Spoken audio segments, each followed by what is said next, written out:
Hello, I'm Sebastian. Welcome to 9 Trees podcast. Today, I will summarize and review the book, Statistics for Dummies by Deborah J. Rumsey is a practical, beginner-friendly guide designed to help readers understand and use statistics without getting lost in heavy theory. Written for students, professionals, and curious learners, the book explains the language of data in plain terms and connects core ideas to everyday situations such as comparing groups, spotting trends, and making decisions under uncertainty. It covers the full arc of an introductory statistics course, from organizing and visualizing data to drawing conclusions with confidence intervals and hypothesis tests. Along the way, it addresses common stumbling blocks like choosing the right method, interpreting results correctly, and avoiding misleading conclusions.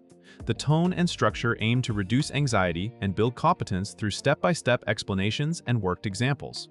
If you need to interpret reports, pass a class, or become more data literate at work, this book serves as a friendly on-ramp to statistical thinking and responsible analysis. I will give you key takeaways from this book. Firstly, building statistical literacy and thinking with data. A central focus of the book is helping readers think statistically, not just compute answers.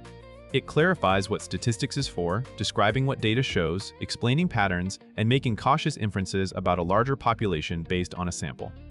The book emphasizes the importance of defining the research question, identifying the type of data involved, and recognizing whether you are dealing with individuals, groups, or repeated measurements. It also highlights how context shapes interpretation, because the same numerical result can mean different things depending on how data was collected. Readers are guided to distinguish between observational studies and experiments, understand why random sampling matters, and see how bias can creep in through measurement choices, non-response, or convenience samples. Another key idea is uncertainty. Statistics rarely provide certainty, but it can quantify how confident you should be in a conclusion.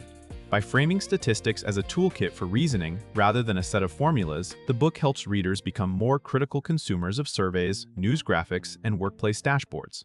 Secondly, describing data with visuals and summary measures. Before making any claims, you need to understand what your data set looks like.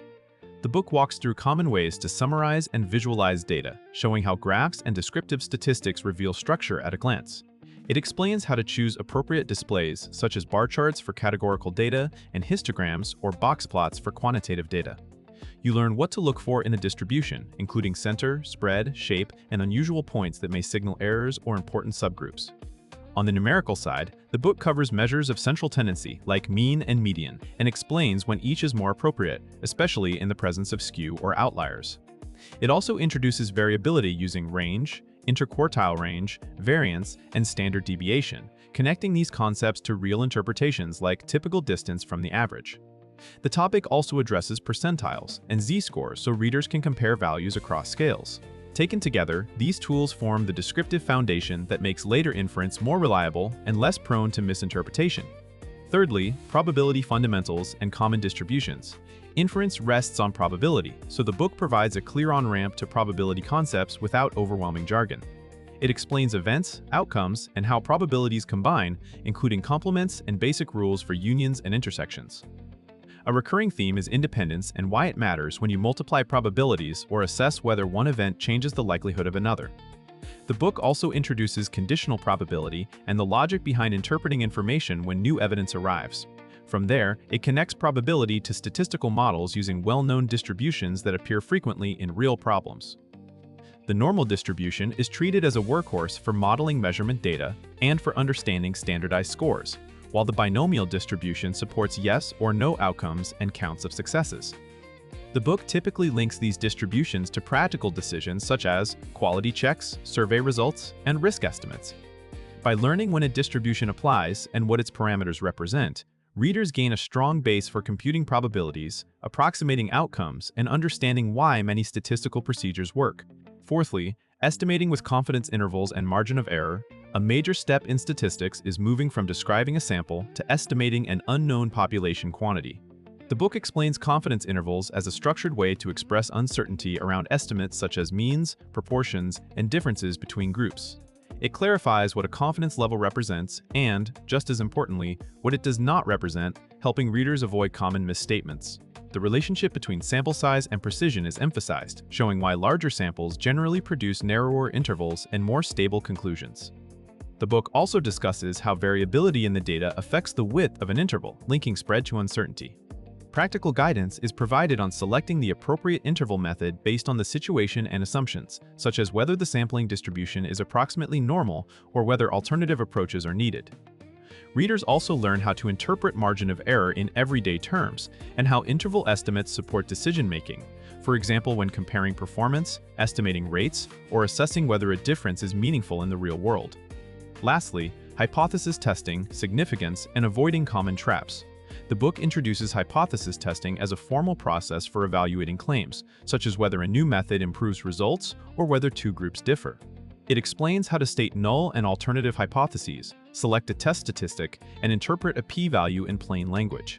Readers learn the difference between statistical significance and practical importance, a crucial distinction that prevents overreacting to tiny effects that matter little in reality. The book also covers Type 1 and Type 2 errors and the role of power, helping readers understand the trade-offs behind decisions and thresholds like alpha. In addition, it discusses choosing tests that match the data in question, such as tests for means, proportions, paired designs, or relationships between variables. Another emphasis is responsible interpretation, recognizing assumption violations, the impact of outliers, and the risk of multiple comparisons when many tests are run. By focusing on both the mechanics and the reasoning, the book helps readers use hypothesis tests as decision tools rather than as automatic verdict machines. In conclusion, this book is well suited for students in an introductory statistics course, adult learners returning to school, and professionals who need to interpret data in reports, research summaries, or workplace analytics. It is also a strong fit for anyone who feels anxious about math but still wants to become data literate.